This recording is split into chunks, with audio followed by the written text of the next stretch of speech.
오늘은 리딩 지저스 5권 5강의 사도행전 첫 번째 우리가 말씀을 좀 나누고자 합니다. 주보를 보시면 목사님 스케줄이 좀 달라졌네요 라고 하시는 분들이 계실 수 있어요. 센스가 있으신 분들은.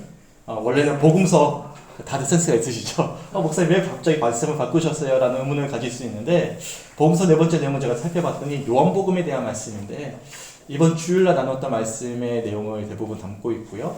또 제가 보니까 우리가 야외 예배를 가고 계속 스케줄이 밀리다 보니까 이게 계속 엇박자가 나겠더라고요. 그래서 우리가 복음서 말씀은 이미 개별로도 잘 알고 계시는 말씀이고, 제가 보니까 충분히 읽어보셔도 충분히 이해가 되시는 말씀이에요. 예수 그리스도가 우리의 구원자이자 아들이신데 우리에게 어떤 분이시냐면 생명을 주시는 분이시다 라는 어떤 주제입니다. 요한복음의 핵심 키워드가 이 생명이라는 의미를 담고 있거든요. 그래서 이 생명에 대한 말씀을 우리들에게 강조해주고 있는 내용이기 때문에 제가 고민을 하다가 엇박자를 내서 계속 우리가 좀 뒤따라오는 것보다 한 번은 건너뛰자. 제 성격은 완벽주의가 그런 성격이 좀 있어서 건너뛰면 안 되는데 하는데 하다 보니까 많이 내려지게 되는 것 같아요. 그래서 건너뛰자.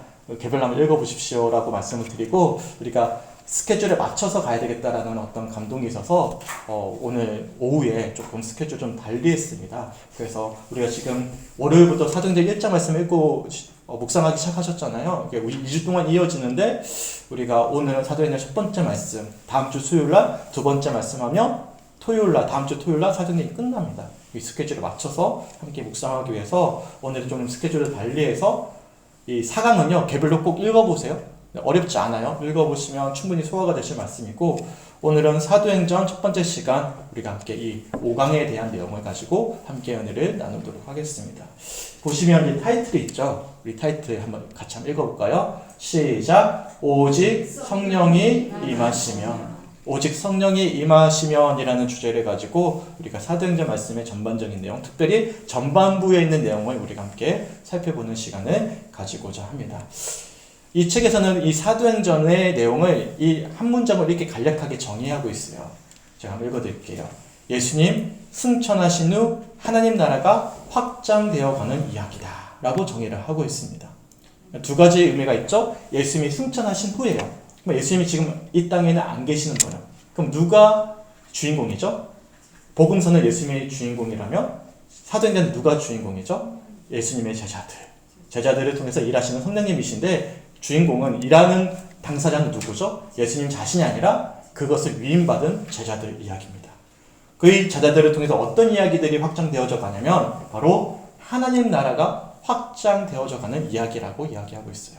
우리가 이 하나님 나라에 대한 개념을 조금 깊이 묵상해 보고요. 더 나아가서 어떻게 하나님께서 하나님 나라를 확장시켜 가시는지, 또한 어떻게 일하시는지 우리가 함께 살펴보고 소망할 수 있는 시간이 되시길 주님의 이름으로 간절히 축원합니다. 아멘. 누가복음과 마찬가지로 사도행전은 이 누가가 쓴 책입니다.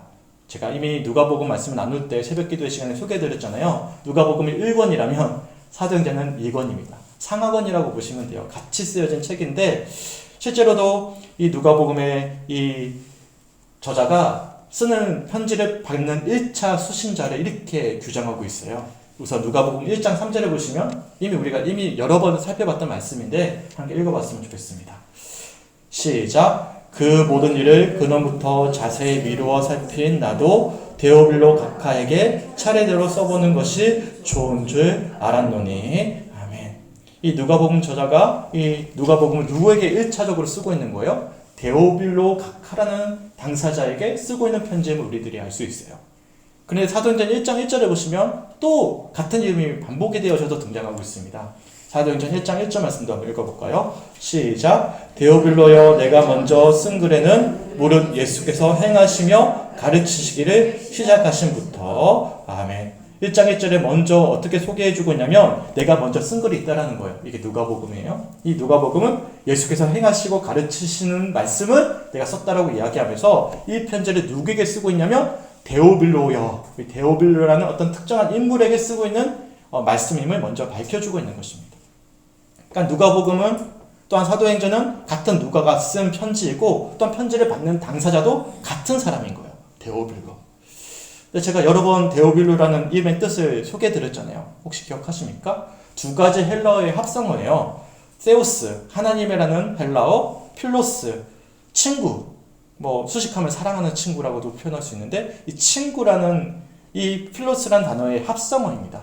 데오빌로가 하나님의 친구, 하나님이 사랑하시는 친구라는 의미를 담고 있어요. 그래서 우리가 어떤 특정한 각하라는 어떤 인물일 수도 있겠지만 우리가 좀 범위를 넓어보면 누구에게 쓴 편지예요? 하나님을 사랑하고 하나님이 사랑하시는 친구, 바로 하나님의 모든 제자들, 바로 이 시간 예배 드리고 있는 우리 모두에게 주고 계시는 말씀이 누가복음이자 또한 사도행전임을 우리들이 알 수가 있는 것입니다. 제가 앞에서 말씀드렸다시피 사도행전 어떤 말씀을 말씀드렸죠? 예수님이 승천하신 후 하나님 나라가 확장되어져 가는 이야기잖아요. 그럼 이 하나님의 나라가 어떻게 확장되어져 가는 거예요? 바로 데오블로들이에요. 하나님을 사랑하고 하나님이 사랑하시는 친구 누구죠? 나를 통해서 확장되어져 가는 말씀이 뭐라고요? 사도행전이라는 말씀이에요. 우리가 이 데오블로라는 표현을 통해서도 하나님이 우리를 통해서, 하나님 우리 사랑하잖아요. 또 하나님이 사실 한 분 한 분 너무나 사랑하시거든요. 하나님이 우리는 친구입니다. 믿으십니까? 아니, 믿으십니까? 아멘이시죠? 우리는 하나님의 친구예요. 하나님이 우리를 통해서 일하시길 원하시는 그런 말씀들이 바로 사도행전 말씀임을 우리들이 알 수가 있습니다. 이 5강의 내용을 우리가 전반적으로 소개하고 있는 영상 한 13분 정도 되는데 한번 보시고 말씀을 이어가도록 하겠습니다.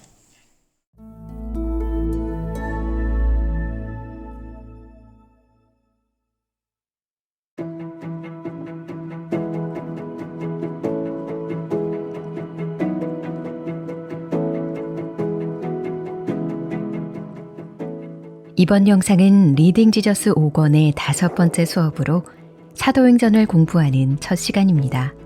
오늘은 사도행전의 전체 구조와 중심 메시지를 알아보고 오순절 성령 강림 사건과 사도들의 설교 내용을 중심으로 사도행전에서 하나님 나라가 확장되어가는 과정을 살펴보겠습니다. 사도행전은 신약 성경에서 매우 중요하면서도 독특한 책입니다. 예수님께서 승천하신 후 하나님 나라가 확장되어가는 이야기가 펼쳐지죠.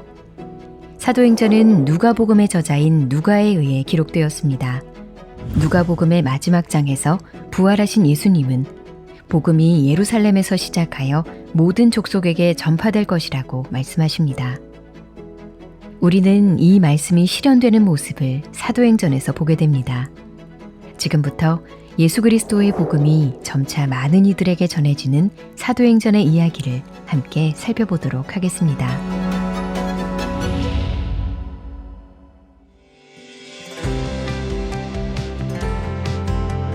사도행전은 크게 두 부분으로 나누어 볼 수 있습니다. 1장부터 12장까지를 전반부로, 13장부터 28장까지를 후반부로 나누는 것이죠. 전반부와 후반부는 다시 각각 3단락으로 나눌 수 있는데 각 단락 끝에는 그 단락의 내용을 요약하는 말씀이 있습니다. 이 6개의 단락은 모두 비슷한 내용으로 끝을 맺는데 하나님의 말씀이 점점 더 왕성하여 성도 수가 많아지고 하나님 나라가 계속 전진한다는 내용이 그것입니다. 이를 통해 사도행전의 중심 메시지가 반복하여 강조되는 것이죠. 다음으로 살펴봐야 할 것은 사도행전의 시작과 끝부분입니다. 본서의 시작과 끝에는 하나님 나라에 대한 직접적인 언급이 있습니다. 예를 들어 사도행전 1장 3절은 부활하신 그리스도께서 여러 날 제자들에게 나타나셔서 하나님 나라에 대해 이야기하시는 모습을 보여줍니다. 그리고 마지막 구절인 28장 31절은 하나님 나라가 바울을 통해 거침없이 선포되는 모습을 보여주죠. 우리는 사도행전 전체에 걸친 하나님 나라의 확장을 보게 됩니다. 예수 그리스도의 죽음과 부활로 이루어진 구원의 소식이 지역과 민족의 경계를 넘어 모든 민족을 향해 선포되고 이로 말미암아 하나님 나라의 지평이 넓어져 가는 것을 보게 되는 것입니다.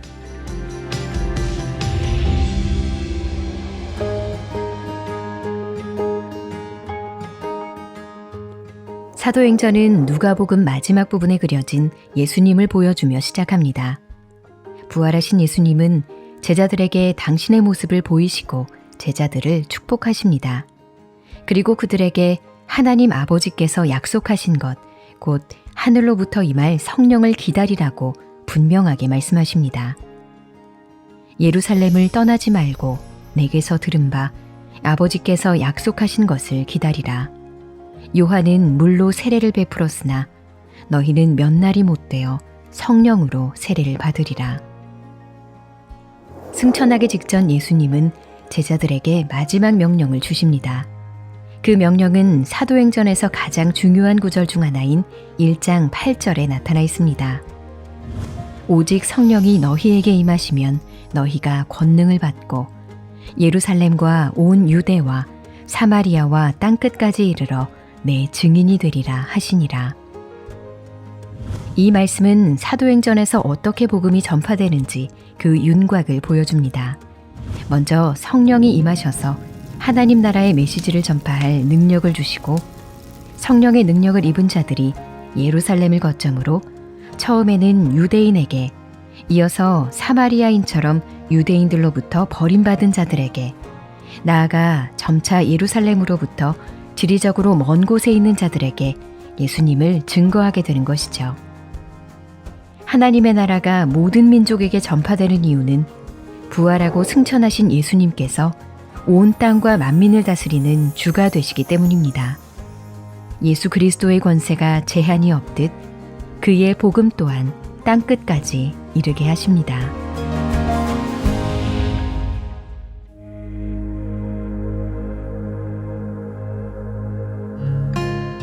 성령이 임할 것이라고 약속하신 예수님의 말씀은 얼마 지나지 않아 성취됩니다.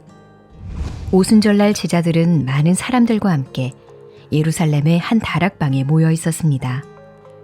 그때 갑자기 하늘에서 세찬 바람 같은 소리가 나고 혀처럼 갈라진 불꽃이 나타나 제자들 위에 머물렀습니다. 제자들이 성령으로 충만해져서 각기 다른 언어로 하나님의 큰 일을 말하기 시작하자 여러 나라에서 온 유대인과 군중들이 그것을 듣고 깜짝 놀랍니다. 이 독특하고 희귀한 일을 군중에게 이해시키기 위해 베드로가 나서서 오순절 사건의 의미를 설명합니다. 이것이 바로 사도행전에 등장하는 첫 설교입니다. 베드로는 이 사건이 구약 성경의 성취라고 말하며 요엘서 2장을 인용합니다. 이는 곧 선지자 요엘을 통하여 말씀하신 것이니 말세에 내가 내 영을 모든 육체에 부어주리니 너희의 자녀들은 예언할 것이요 너희의 젊은이들은 환상을 보고 너희의 늙은이들은 꿈을 꾸리라. 베드로의 말대로 성령님께서 오신 것은 구약 성경이 고대하던 소망의 성취이자 하나님의 모든 백성이 그분의 영으로 충만해지는 사건이었습니다. 예수님께서 당신의 사역을 완성하시고 승천하신 후 영원전부터 항상 계셨던 성령님께서 교회를 세우는 새 시대의 새 사역을 위해 놀라운 방식으로 오신 것이죠.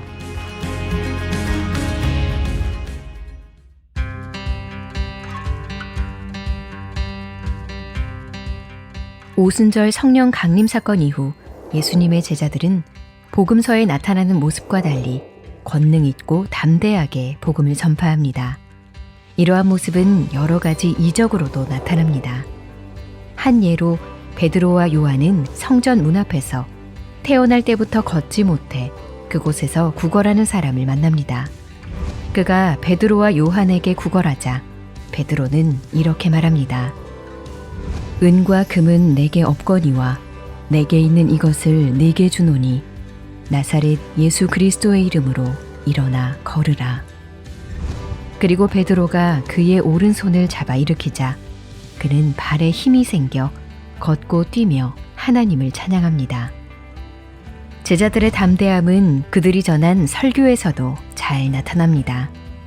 특히 베드로는 설교를 통해 그리스도의 죽으심과 부활, 그리고 성령 강림 사건이 단지 새로운 시대를 상징하는 것만이 아님을 선포합니다. 도리어 그것은 구약에서부터 약속된 하나님의 구원 계획이 성취된 사건이며 하나님께서 모든 것을 미리 작정하셨다는 것을 확인하는 사건임을 힘주어 말하죠.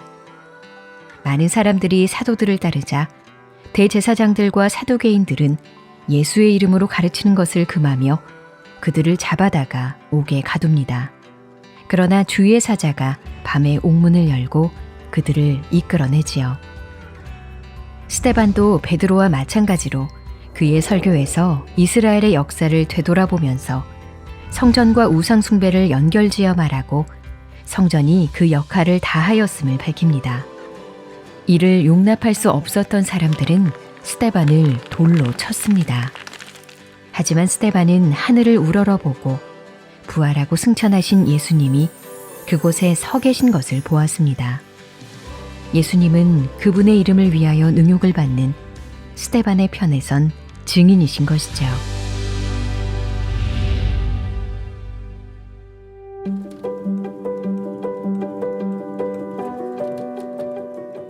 스데반의 죽음 이후 복음은 다양한 방법으로 예루살렘의 경계를 넘어 전파되기 시작합니다.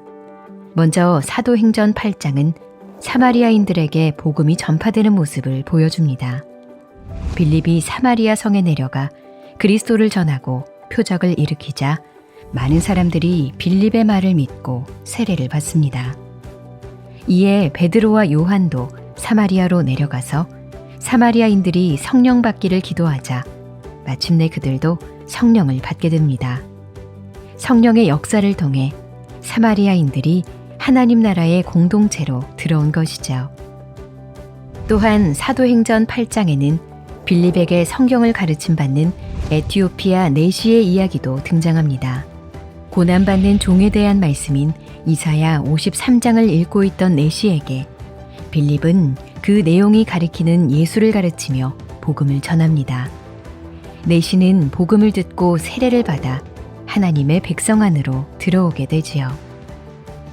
사도행전 10장은 복음이 이방인에게 전파되는 또 다른 모습을 보여줍니다.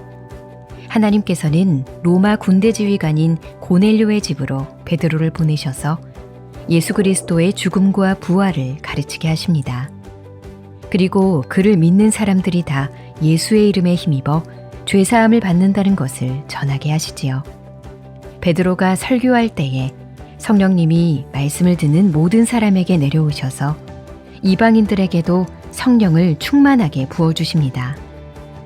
이처럼 사도행전은 사람들을 구분짓던 담을 성령님께서 허물어 가시는 모습을 보여줍니다.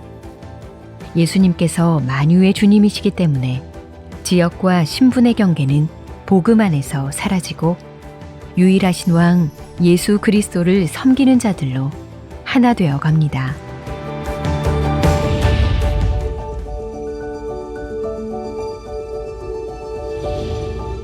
예수님께서는 약속대로 부활하시고 승천하신 후 성령을 보내주셨습니다. 이 일로 말미암아 예수의 이름을 부르고 믿는 모든 이들이 구원을 얻고 성령의 부으심을 받는 역사가 일어납니다. 하나님의 약속에서 제외되었다고 생각하는 주변부의 사람들조차 하나님의 백성에 속하게 된 것이죠. 성령의 능력을 통해 하나님 나라의 복음이 전진하는 일은 그 무엇도 방해할 수 없습니다.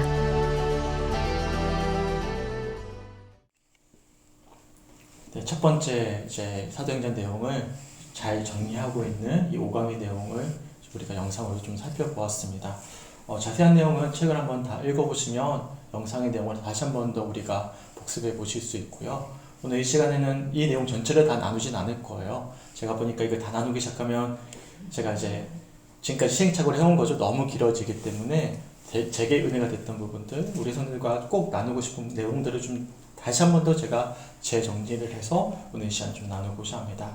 우선 사도행전의 구조를 보시면 1장부터 28장까지 쭉 이어지잖아요. 이 책의 주장에 따른다면 이 사도행전의 내용이 1장 12절과 또한 13장부터 28장까지의 전반부와 후반부로 나눠진다라고 이야기합니다.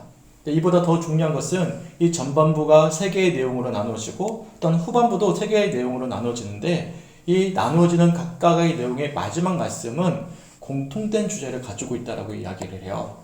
한번 찾아봤으면 좋겠는데 이 책 177페이지에 있습니다. 177페이지에 보시면 각 단락의 마지막 구절에 대해서 우리들에게 소개해주고 있는데, 있는데, 한번 찾아보실까요? 177페이지입니다. 177페이지에 보시면 각 단락의 마지막 구절에 대해서 우리들에게 소개해주고 있는데, 한번 찾아보실까요? 177페이지입니다. 177페이지에 보시면 각 단락의 마지막 구절에 대해서 우리들에게 소개해주고 있는데, 한번 찾아보실까요? 네, 중간에 보시면 이렇게 중간에 이제 그림이 들어가 있잖아요. 표가 들어가 있잖아요. 한번 살펴보시면 우선 1장부터 12장까지가 전반부인데 첫 번째 부분의 마지막 단락을 6장 7절에 이야기하는데 6장 7절에 보시면 이렇게 말씀하죠. 하나님의 말씀이 점점 왕성하여 예루살렘에 있는 제자의 수가 더 심히 많아지고 허다한 제사장의 무리도 이 도에 복종하니라 라고 말씀하면서 한 단락이 끝나줍니다. 일단 6장 8절부터 9장 31절이 전반부의 두 번째 단락이라고 이 저자가 이야기하는데 9장 31절에도 어떤 말씀이 있죠? 그리하여 온 유대와 갈릴리와 사마리아 교회가 평안하여 든든히 서가고 수가 더 많아지니라 라고 말씀이 끝나지죠. 다음 9장 32절부터 12장 24절이 이 전반부 세 번째 단락인데 이 단락의 마지막 12장 24절을 보시면 어떻게 맞춰지냐면 하나님의 말씀은 흥왕하여 더하리라 라고 맞춰지는 것이죠. 후반 부분은 13장부터 28장까지 말씀인데 13장 1절부터 16장 5절까지가 후반부의 첫 번째 단락인데 이 후반부 첫 번째 단락의 마지막 16장 5절에 어떻게 말씀이 이어집니까? 잘 안 보이시더라도 좀 저를 도와서 한번 읽어주시겠어요? 16장 5절입니다. 시작! 믿음이 더 굳건해지고 수가 날마다 늘어나니라. 아멘. 16장 6절부터 19장 20절이 후반부의 두 번째 단락인데 19장 20절에도 어떻게 끝나시죠? 이와 같이 주의 말씀이 힘이 있어 흥왕하여 세력을 얻으니라 라고 말씀이 끝나줍니다. 19장 21절부터 28장 31절이 마지막 단락인데 마지막 사도행전 마지막 말씀도 이렇게 맞춰지는데요. 우리 성령들이 한번 읽어주셨으면 좋겠습니다. 시작! 하나님의 나라를 전파하며 주 예수 그리스도에 관한 모든 것을 담대하게 거침없이 가르치더라. 아멘. 이처럼 6개 단락으로 나눠볼 수 있는데 이 6개 단락에서 마지막 구절마다 똑같은 사실 말씀을 하고 있는 거예요. 어떤 말씀이냐면 하나님의 말씀이 점점 더 왕성하여 성도 수가 많아지고 하나님 나라가 계속 전진해 간다는 내용입니다. 이게 사도행전의 주제인 거예요. 바로 예수님이 승천하신 후 하나님의 제자들, 예수님의 제자들, 증인들을 통해서 하나님 나라가 이 단락들의 마지막 표현들처럼 확장되어져 가는 그런 놀라운 소식이 담겨져 있는 말씀이 사도행전임을 우리들이 알 수가 있습니다. 그리고 우리가 반드시 주목해 보셔야 될 표현이 있는데 무엇이 확장되어진다고 말씀하고 있죠? 하나님 나라가 확장되어진다는 거예요. 사도행전에서 우리가 항상 기억해야 될 중요한 키워드는요. 하나님 나라라는 키워드입니다. 하나님이 단순한 어떤 증인으로서 그들에게 복음을 전하게 하신 것이 아니라 단순히 어떤 기독교인들이 많아지는 것이 목적이 아니라 이 제자들을 통해서 증인이 되어져서 뭐가 확장되어지게 원하시는 거예요? 하나님 나라가 지금까지는 이스라엘 백성들의 소유였어요. 선민사상이었잖아요. 근데 이게 단순히 이스라엘 백성들뿐만 아니라 사마리아와 땅끝까지 그 하나님 나라가 확장되어져 가게 원하시는 것입니다. 그러니까 단순히 예수님이 제자들을 세우신 것은 예수 믿는 사람들이 늘어나는 것이 1차적인 목적이 아닌 거예요. 그들을 통해서 이 땅에 하나님 나라가 회복되어져 가고 확장되어져 가는 것이죠. 그리고 실제로도 사도행전 첫 부분과 마지막 부분에서도 키워드를 이야기해 주고 있습니다. 1장 3절을 보시면 40일 동안 그들에게 보이시며 하나님 나라의 일을 말씀하시니라 라고 분명히 하나님 나라에 대한 키워드를 이야기해 주고 있고요. 또한 사도행전 제일 마지막 말씀 사도행전 28장 31절을 보시면 바울이 하나님의 나라를 전파하며 주 예수 그리스도에 관한 모든 것을 담대하게 거침없이 가르치더라 라고 말씀하면서 이 하나님 나라를 키워드로 우리들에게 이야기해 주고 있는 것입니다. 그러니까 우리가 사도행전을 통해서 우리가 소망해야 되는 것은 무엇입니까? 우리를 통해서 변질하고 잃어버린 하나님 나라가 이 땅에 회복되기를 소망하는 그런 심령으로 우리가 이 사도행전의 말씀을 보셔야 되는 거예요. 단순히 우리 교회가 부흥하고 성장하는 건 너무 좋잖아요. 수가 늘어나는 건 너무나 좋잖아요. 그게 단순히 어떤 기복주의적인 것이 아니죠. 이 땅 위에 얼마나 미움과 시기와 질투와 타락으로 가득한 세상입니까? 이 세상 위에 뭐가 회복되어져 가는 것이죠? 하나님 나라가 회복되어지는 것을 우리가 소망하면서 우리를 주님께서 제자로 삼아주시고 증인으로 삼아주셨다는 사실을 우리가 소망하면서 사도행전 말씀을 보셔야 됩니다. 실제로 예수님께서 부활하시고 40일 동안 제자들과 함께 하셨습니다. 40일 동안 왜 함께 하셨을까요? 뭘 하시기 위해서? 뭘 가르쳐 주시기 위해서? 사도행전 1장 3절 말씀을 우리가 함께 읽어봤으면 좋겠습니다. 목사 한번 읽어볼게요. 시작. 그가 고난받으신 후에 또한 그들에게 확실한 많은 증거로 친히 살아계심을 나타내사 40일 동안 그들에게 보이시며 하나님 나라의 일을 말씀하시니라. 아멘. 예수님이 부활하시고 40일 동안 제자들과 함께 하시면서 가르쳐 주신 것은 다른 게 아니었어요. 뭘 가르쳐 주셨죠? 우리가 사도행전을 통해서 반드시 기억하고 주목해야 될 표현이죠. 바로 하나님 나라의 일을 그들에게 가르쳐 주신 것입니다. 너희를 통해서 하나님께서 어떻게 이 땅 위에 하나님 나라가 회복되길 원하시는지, 어떻게 구체적으로 그 나라가 어떤 모습인지를 그들에게 우리가 어떤 내용인지는 알 수가 없어요. 하지만 우리가 앞으로 이어지는 사도행전의 말씀을 통해서 유추해 볼 수가 있는 것이죠. 아, 하나님 나라가 이런 나라고 하나님께서 이 제자들을 통해서 이렇게 이 땅 위에 하나님 나라가 회복되길 원하시구나 라고 우리가 묵상해 볼 수가 있는 것이죠.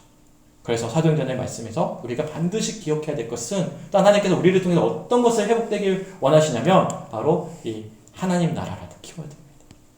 그럼 하나님 나라가 어떤 나라죠? 하나님 나라가 어떤 나라예요? 죽어서 가는 천국이 하나님 나라입니까? 우리가 보통 하나님 나라 하면 저 죽어서 갈 천국, 저 미래에 있을 천국이라고 생각하는데 하나님 나라는 우리가 크게 두 가지로 좀 오늘 이 시간에 좀 주목해 봤으면 좋겠는데 우선 하나님 나라는 어떤 나라죠? 바로 하나님이 다스리는 나라입니다. 하나님이 통치자가 되는 거예요. 주인이 되는 거예요. 각자가 삶의 하나님이 주인이 되어져서 서로 다투는 이 세상 속에서 공통된 통치자가 있는 것이죠. 하나님이 우리의 주님이심을 고백하는 나라가 바로 하나님 나라임을 우리가 고백할 수가 있어요. 그리고 그 하나님의 놀라운 통치하심과 은혜 가운데 회복되는 나라의 모습은 우리가 사도행전 말씀을 통해서 좀 살펴볼 수가 있어요. 우리가 성령 충만한 이 사도들의 모습 가운데 회복되는 공동체의 모습을 우리들에게 여러 차례 소개해주고 있거든요. 대표적으로 우리 교회 표의 말씀의 근거 구절입니다. 사도행전 2장 46절과 47절 말씀을 우리가 함께 읽어봤으면 좋겠습니다. 시작. 날마다 마음을 같이하여 성전에 모이기를 힘쓰고 집에서 떡을 떼며 기쁨과 순전한 마음으로 음식을 먹고 하나님을 찬미하며 또 온 백성에게 칭송을 받으니 주께서 구원받는 사람을 날마다 더하게 하시니라. 아멘. 누구도 차별하지 않고 미워하지 않고 서로의 것을 사랑으로 나누면서 함께 합력하여 선을 이루는 나라입니다. 서로 경쟁하지 않아요. 누구를 도태시키지도 않아요. 소외시키지도 않아요. 각자가 가지고 있는 분량대로 사랑과 은혜를 함께 나누고 가진 것을 나누면서 함께하는 나라입니다. 이것을 구약에서는 어떻게 표현하고 있냐면 희년이라고 이야기해요. 희년. 혹시 희년 들어보셨어요? 50년이 되면 희년이 되면 원래 모습으로 돌아가는 거예요. 원래 모습 어떤 모습이에요? 원래 하나님께서 이스라엘 백성들의 각 지파별로 분량에 맞게 다 나눠주셨어요. 12지파 다 땅이 분배되어져 있었습니다. 레위 지파를 제외하고는. 다 나눠져 있었는데 살다 보니까 이 세상에 죄로 만연하잖아요. 이 세상이 왜곡되어져 있잖아요. 그러다 보니까 누구는 실패하고 누구는 어려움을 겪고 누구는 더 욕심을 차리고 누구는 속임을 당하고 그러면서 누구는 많은 것을 부유하게 소유하게 되고 갈등하게 되고 경쟁하게 되고 소외당하게 되고 그런 시간들이 이어지면서 어떤 지파는 부유해졌는데 어떤 사람은 부유해졌는데 어떤 사람은 너무나 가난해진 거예요. 어려워진 거예요. 이것을 원래 모습으로 되돌리는 것, 공평한 하나님이 원하시는 모습으로 서로 사랑할 수 있는 그런 모습으로 되돌아가는 그 시점이 50년마다 주어지는데 그게 희년이에요. 그런데 이스라엘의 희년이 지켜졌을까요? 역사상 단 한 번도 안 지켜졌습니다. 한 번도 희년은 그들이 알고 있는 율법인데 그렇게 철저히 율법을 지키는 이스라엘 백성이고 심지어는 예수님께서 안식일날 병자를 고치는 것도 그들이 지적하는 이스라엘 백성들인데 그들이 안 지키는 게 하나 있어요. 그건 뭐냐면 희년이에요. 그러니까 율법을 통해서는 하나님 나라가 회복이 될 수가 없는 거예요. 인간의 욕심을 버릴 수가 없는 거예요. 실제로 희년이 지켜지지 않았습니다. 근데 하나님 나라는 어떤 나라예요? 사랑으로 함께 할 수 있는 나라죠. 서로가 욕심으로 갈등하고 미워하고 누구를 어렵게 만들고 전쟁과 핍박에 가득한 이런 세상이 아니라 얼마나 아름다운 모습입니까? 날마다 마음을 같이하여 성전에 모이기를 힘쓰고 집에서 함께 떡을 떼고 기쁨과 순전한 마음을 함께 음식을 나눠 먹고 하나님을 찬미하고 더 나아가서 이런 모습을 통해서 하나님의 살아계심을 증거하는 삶이죠. 온 백성의 칭송을 받으니 주께서 구원받는 사람을 날마다 더하게 하시는 모습. 이것이 바로 하나님 나라의 모습임을 우리가 사도행전의 말씀을 통해서 살펴볼 수가 있습니다. 실제로 성령 충만하심을 입었던 제자들이 이런 모습을 반복적으로 보이기 시작해요. 이게 초대교회의 첫 번째 모습이에요. 그러니까 우리 교회가 온 교회가 회복해야 될 모습이죠. 교회를 통해서 하나님 나라가 회복되기 원하시는데 근데 사실 교회 내에 그런 모습이 사실 없잖아요. 서로가 갈등을 빚고 누가 높니 누가 낮니 누가 직분을 받았니 안 받았니 누가 뭘 잘했니 못했니 서로가 서로를 시기하고 질투하고 목회자들도 마찬가지입니다. 제가 만나기 가장 어려워하는 대상이 목회자거든요. 시기 질투와 음해와 그런 것을 얼마나 비일비재하게 일어나는지 모릅니다. 근데 하나님 나라는 그런 나라가 아닌 거예요. 서로가 서로를 귀하게 여기며 하나님이 통치자가 되셔서 모두 다 함께 사랑을 나눌 수 있는 공동체의 모습, 우리가 회복해야 될 하나님의 나라입니다. 그것이 확장되어지면 우리가 주일날 나눈 말씀인데 자연 환경까지도 이어지는 거예요. 하나님께서 우리들에게 책임을 주신 거예요. 자연을 아름답게 가꾸고 귀하게 여길 것을 우리들에게 책임을 주셨거든요. 확장되어져 가는 것이죠. 주일날 좀 나누도록 하겠습니다. 여하튼 이런 하나님 나라의 모습은 이런 사도행전에 보이고 있는 초대교회의 공동체의 모습을 통해서 우리가 살펴볼 수 있는데 저는 이 말씀을 통해서 이 표를 가져온 거예요. 말씀, 사랑, 정직, 섬김. 제가 당일 때마다 항상 전했던 말씀인데 이번 당일 때도 이 본문을 가지고 함께 말씀을 나누고자 하는데 그때 좀 더 자세하게 함께 연관해서 풀어서 좀 나누도록 하겠습니다. 이처럼 사도행전 말씀의 키워드는 무엇이라고요? 우리를 통해서 하나님 나라가 회복되기 원하신다는 거. 하나님 나라가 회복되기 원하신다는 거. 누구를 통해서요? 이 시간 이 자리에 앉아있는 하나님을 사랑하는 데오빌로들이죠. 하나님을 사랑하는 친구들이죠. 바로 우리를 통해서 이 땅에 잃어버린 하나님 나라, 갈등으로 가득한 상처받은 이들에게 하나님의 사랑을 충만히 나눔으로 함께 하나님의 왕이심을 선포할 수 있는 그런 나라. 그래서 우리가 함께 살아야 하는 나라, 그런 나라를 주님께서 원하신다는 사실을 기억하시고 소망할 수 있는 오늘 이 시간이 되시길 주님의 이름으로 간절히 축원합니다. 아멘. 그러면 예수님께서 이 나라를 구체적으로 이뤄가시기 위해서 이 제자들에게 한 가지 사명을 주셨습니다. 사도행전의 가장 주제 말씀이에요. 제일 중요한 말씀 중에 하나고 오늘 본문 말씀인데요. 함께 읽어볼까요? 시작. 오직 성령이 너에게 임하시면 너희가 권능을 받고 예루살렘과 온 유대와 사마리아와 땅끝까지 이르러 내 증인이 되리라 하시니라. 아멘. 뭐라고 말씀하시죠? 첫 번째, 오직 성령이 너에게 임하시면 너희가 권능을 받는데요. 이 하나님 나라는 우리의 의지로 하는 것이 아닙니다. 사실 그렇잖아요. 내 것을 나눠준다는 건 굉장히 어려운 문제예요. 우리에게는 사실 사랑이 없거든요. 근원적으로. 근데 우리에게 뭐가 임하시면요? 성령이 임하셔서 성령이 하시는 가장 중요한 역할이 무엇입니까? 우리를 사랑하시는 예수 그리스도의 그 은혜와 사랑을 날마다 깨닫게 하시는 역할이 성령님의 가장 큰 역할이잖아요. 그 은혜 속에서 우리가 뭘 받는 거예요? 이 복음을 전할 수 있는 뭘 받는 거예요? 권능을 받는 거예요. 나를 드러내기 위한 은사가 아닌 거예요.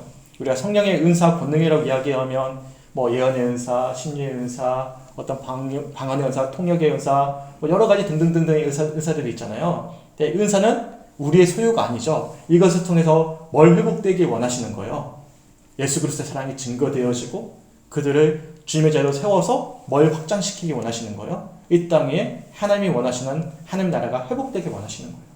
그러니까 이것을 우리가 권능으로 받은 것입니다. 복음을 전하기 위한 권능을 받고 더 나아가서 예루살렘을 기점으로 온 유대와 사마리아와 땅끝까지 이르러 내 증인이 될 것을 말씀하십니다. 증인이라는 표현도 정말 중요하죠.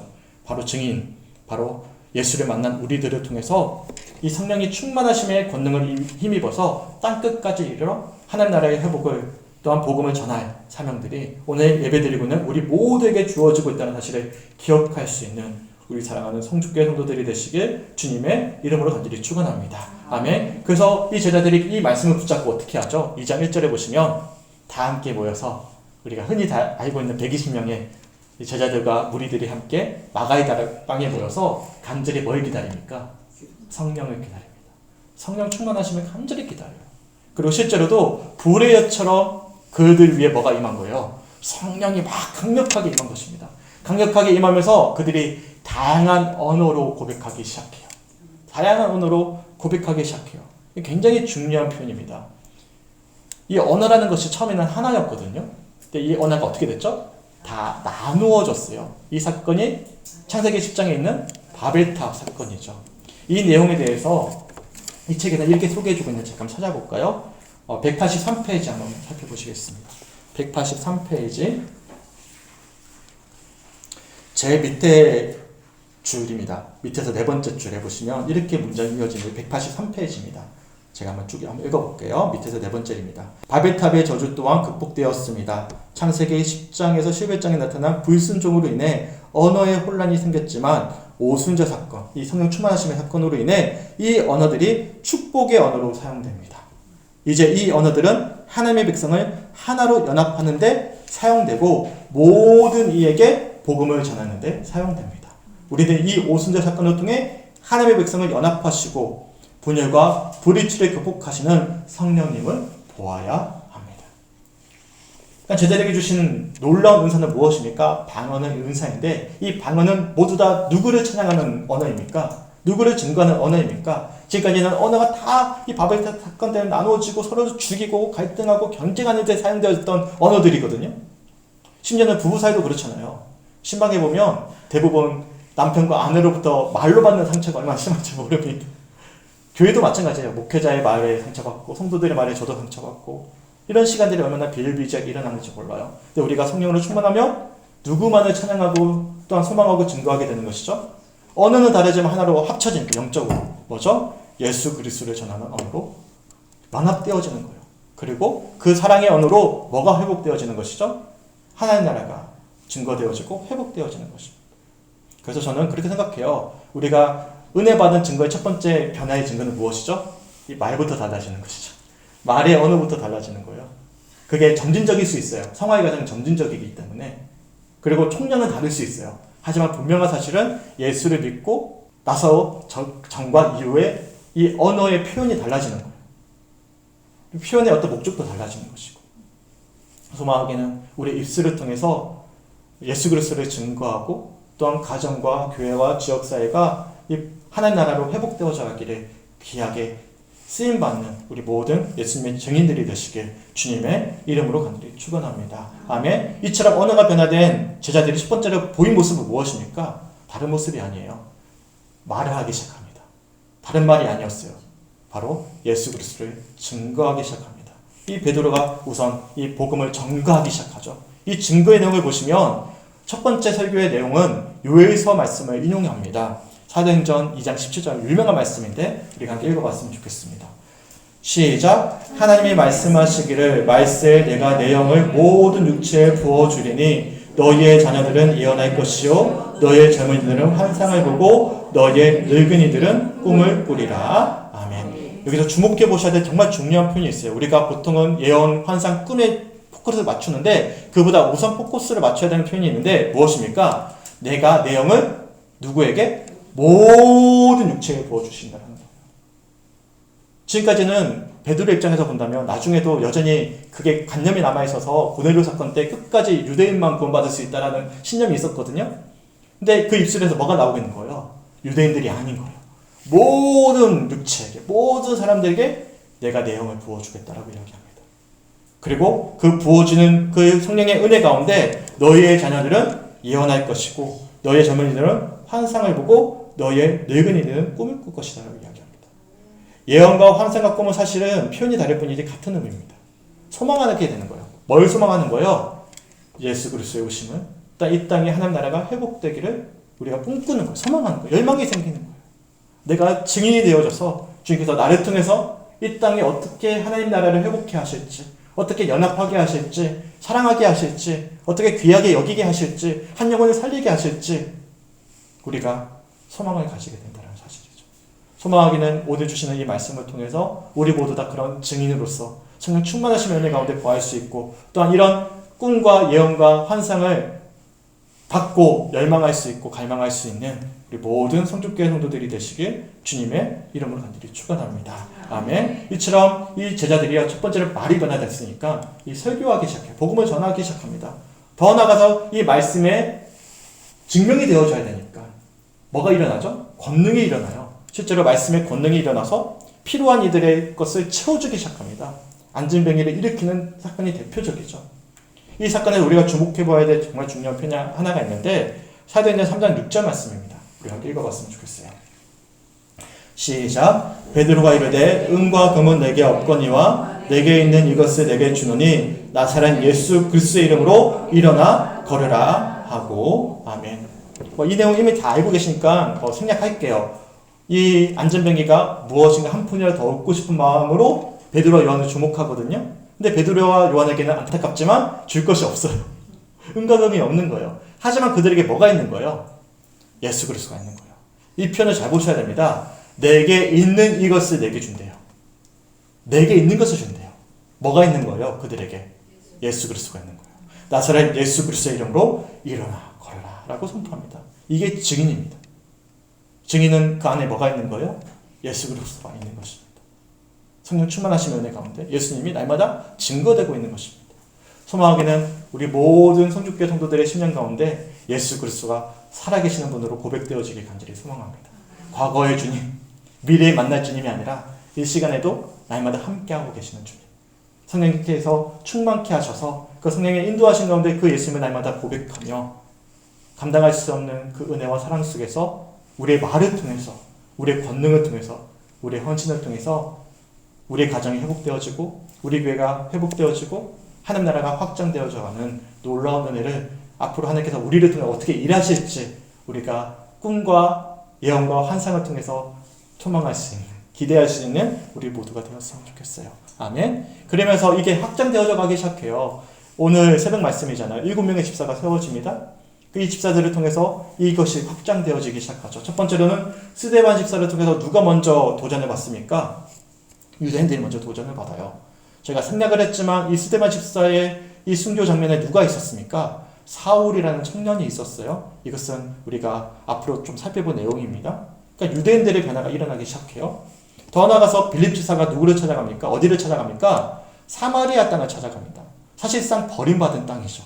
근데 온 유대와 사마리아까지 가라고 말씀하셨는데 실제로 하나님께서 보내시는 거예요. 사마리아까지 갔어요. 그래서 거기서 복음을 전하고 또한 제자들이 와서 성령을 증거하면서 그 사마리아 땅에 성령 충만하심의 증거가 나타나기 시작합니다. 또한 빌립을 통해서 누구를 만납니까? 에티오피아 여왕의 내시를 만나죠. 이 내시라는 이 표현도 굉장히 중요해요. 내시는 사실 성전에 들어갈 수가 없어요. 왜요? 신체적인 결격이 있기 때문에. 내시는 들어갈 수 없는 존재인데 그것도 에티오피아 특별히 내시를 만나서 누구를 증거하게 되죠? 예수 그리스도를 증거하게 됩니다. 더 나아가서 내일 새벽에 나눌 말씀인데 누구에게까지 복음이 전해지죠? 로마의 백부장입니다. 당시 시대의 가장 핵심 나라가 어디죠? 로마예요. 팍스 로마예요. 로마의 평화의 시대입니다. 로마가 사실상 주권이었던 그 시대였습니다. 근데 이 로마의 백부장에게 뭐가 전해지죠? 복음이 전해집니다. 예수가 전해집니다. 그리고 그 백부장의 모든 가족이 예수를 믿고 성령을 받게 되는 놀라운 역사가 10장 말씀에 이루어지게 되는 것이죠. 이처럼 성령의 능력이 전진해 가는 거예요. 누구를 통해서? 예수 그리스도의 증인들을 통해서, 제자들을 통해서 확장되어져 가는 것이죠. 바로 사도행전 1장 8절 말씀이 실제로 이루어지고 있음을 우리가 앞으로 사도행전 말씀을 통해서 묵상하게 될 것입니다. 우리 마지막으로 오늘 본문 말씀 한번 읽어봤으면 좋겠습니다. 시작. 오직 성령이 너에게 임하시면 너희가 권능을 받고 예루살렘과 온 유대와 사마리아와 땅 끝까지 이르러 내 증인이 되리라 하시니라. 아멘. 소망하기는 이 놀라운 말씀이 우리 삶 속에서 또한 우리 가정과 교회 속에서도 또한 이루어지게 소망할 수 있는 우리 모두가 되었으면 좋겠어요. 아멘. 세상 사람들은 어떻게 하면 내가 잘 될까? 우리 가정이 잘 될까? 굉장히 협소하죠. 그런 소망을 가지고 서로를 미워하고 짓밟고 일어서면서 성공을 쟁취합니다. 근데 우리는 너무나 귀해요. 우리는 너무나 넓어요. 좁지 않습니다. 나를 넘어서 우리 가정을 넘어서 이 땅 위에 하나님 나라가 회복되기를 소망하는 하나님의 참된 제자들입니다. 소망하기는 이런 놀라운 사명이 우리 모두에게 주어졌다는 사실을 기억하시면서 우리를 통해 하나님께서 어떻게 일하실지, 어떻게 영광 받으실지 우리가 설레는 마음으로 또한 사도행전 말씀을 묵상하고 또한 이 말씀이 우리 삶 가운데 이루어지기를 간절히 붙잡고 기도할 수 있는 우리 모두가 되시길 주님의 이름으로 간절히 축원해요. 그러기 위해서 우리가 반드시 기억하셔야 될 오늘 마지막 표현이 한 가지가 있습니다. 그게 오늘 주제 타이틀인데 우리 함께 읽어봤으면 좋겠습니다. 시작. 오직 성령이 임하시면. 아멘. 구원의 역사는 예수를 믿는 믿음으로 이루어집니다. 믿으십니까? 이는 부인할 수 없고 예수님께서 그렇게 우리에게 찾아오셨고 성령께서 그렇게 증거하고 계십니다. 하지만 우리가 예수를 믿는 어떤 구원의 문제를 넘어서서 우리가 온전한 사명자가 되어서 한 영혼을 살리고 또한 우리를 통해서 하나님 나라가 회복되어지기 위해선 우리에게 반드시 필요한 분이 계십니다. 누구십니까? 성령 하나님이십니다. 믿으십니까? 오늘 시간 성령님을 간절히 붙잡고 간구하고 기도할 수 있는 우리 오늘 이 예배의 시간 또 기도의 시간이 되시길 주님의 이름으로 간절히 축원합니다. 아멘. 그래서 오늘 함께 찬양하고 기도했으면 좋겠어요. 성령님께서 우리 모든 성도들의 심령 가운데 나의 마음 가운데 충만히 거하게 하여 주셔서 억지가 아니죠. 내가 이미 소유하고 있는 예수 그리스도의 그 사랑을 견딜 수 없어서 또한 표현할 수 없어서 우리가 함께 삶을 통해서 간증하고 나눌 수 있는 그런 우리의 삶이 되기 간절히 소망합니다라고 결단하고 기도할 수 있는 우리 모두가 되었으면 좋겠어요. 찬송가 185장 함께 찬양하시고 이 시간 주신 말씀 붙잡고 함께 기도했으면 좋겠습니다. 찬송가 185장입니다.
함께 기도했으면 좋겠습니다. 주님, 성령이 우리의 심령 가운데 충만히 거할 수 있도록, 성령 충만할 수 있도록 이 시간 가운데 역사하여 주시옵소서. 성령 충만하심의 은혜를 힘입어 우리 마음 가운데 이 시간에도 역사하고 계시고 함께하고 계시는 예수 그리스도의 놀라운 사랑과 은혜 가운데 거하게 하여 주셔서 하나님, 우리를 통해서 우리 가정을 어떻게 회복해 하실지, 우리 교회를 어떻게 세워가실지, 아버지 주관의 이 땅이 어떻게 하나님의 나라가 확장되길 원하시는지를 우리가 마음 깊이 설레는 마음으로 꿈을 꾸기 간절히 소망합니다. 그 은혜 가운데 거하기 간절히 소망합니다. 우리를 증인으로 삼아주시고 제대로 불러주셨는데 주님, 이 시간 성령 충만하심의 은혜를 힘입어서 우리를 통해서 일하실 주님을 갈망합니다. 주님, 이 시간 감당할 수 없는 그 은혜와 사랑 가운데 충만히 거함으로 하나님이 역사하여 주시옵소서. 저는 우리의 연약한 심령의 문제 때문에, 믿음의 연약함 때문에 무너지는 삶이 반복되어지지 않게 원합니다.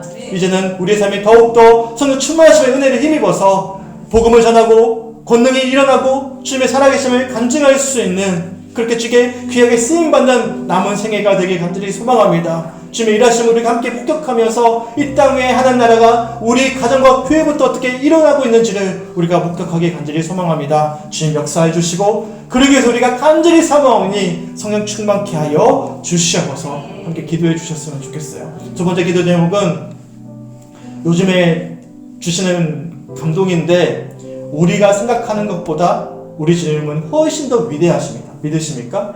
우리는 우리 스스로 그릇을, 저는 참 많이 그렇게 하거든요. 내 그릇이 참 작구나, 부족하구나, 연약하구나, 많이 한정을 짓고 그렇게 지내왔는데, 나는 그렇게 나를 보지만 우리 예수님은 우리를 그렇게 보지 않으신다는 사실을 우리가 기억하셨으면 좋겠어요. 우리가 생각하는 것보다 우리는 더 놀라운 하나님의 은혜 가운데 거할 수 있다는 사실, 우리 주님은 우리보다 훨씬 더 위대하신다는 사실을 기억하셨으면 좋겠어요. 능치 못할 일이 없는 것이죠. 우리가 믿음으로 선포하고 붙잡고 간구할 때, 우리가 예수의 이름으로 지금까지 간구하지 못했기 때문에 어찌 못했지만, 우리가 선포하고 간구했을 때 주님은 반드시 우리를 통해서 일하신다는 사실을 우리가 함께 소망하셨으면 좋겠습니다.